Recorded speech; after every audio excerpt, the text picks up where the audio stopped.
So, we are just a few days away from a brand spanking new Premier League season, and I can't wait. In the meantime, I thought I would share with you my Premier League predictions. If we start at the top of the table, it's going to be an incredible clash this year for the Champions League spots, as always. Manchester United, the defending champions, have replaced their manager. David Moyes is in the hot seat, and Manchester City and Chelsea also have brand new managers.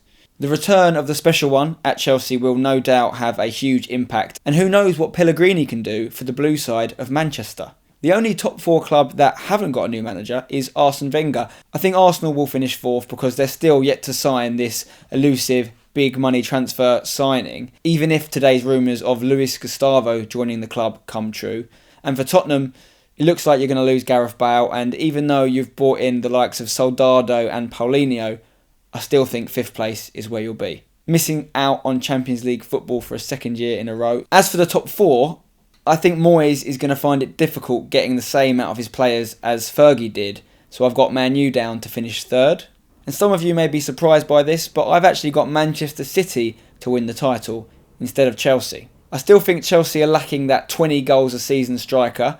Maybe Lukaku could be the man for them if he lives up to his potential, but will Mourinho give him the game time when they've got Torres, Dembaba and maybe a new striker coming as well?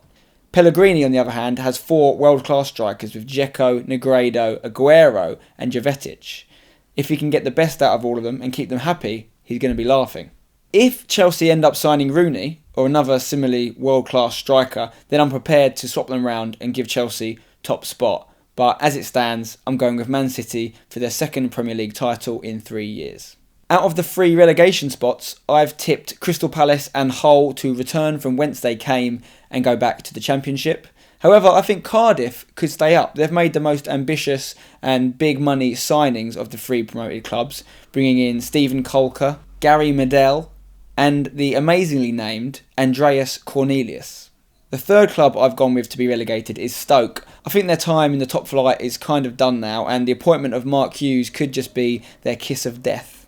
One team I'm really excited to watch this season is Swansea. I think they're even going to improve on their first 2 seasons in the Premier League and of course last season's Capital One Cup win. Despite losing vital players like Scott Sinclair and Joe Allen last year, they managed to replace them and some with perhaps the best value for money signing in recent times, Michu, and recently, of course, they've added the exciting Boney up front.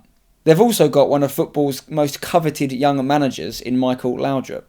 I'm predicting this year Swansea to finish in or around an impressive 7th place. I've listed where I see each team in the Premier League finishing below in the descriptions. For top goal scorer, I'm backing RVP to do it again. I think the other top clubs have all got too many strikers to choose from, whereas RVP is clearly Manchester United's first choice, and David Moyes has even said as much, which quite annoyed Wayne Rooney. As for the cups, it's a bit of a finger in the air type guess thing, but for the FA Cup I'm going to go with Chelsea, because Jose Mourinho absolutely loves that trophy, and for the League Cup I'm going to go with the young lads of Brendan Rodgers' Liverpool, who I think could capture it for the 2nd time in 3 years. So there you have it. They're my predictions. It might all change if Suarez, Bale and Rooney do leave before the end of the transfer window, but I wanted to get them out on YouTube before the season started. Please leave a comment below. Let me know what you think, what you agreed or disagreed with. If you liked the video, please like it. And if you haven't subscribed yet, that would be great too. I'll see you on the next video. Bye for now.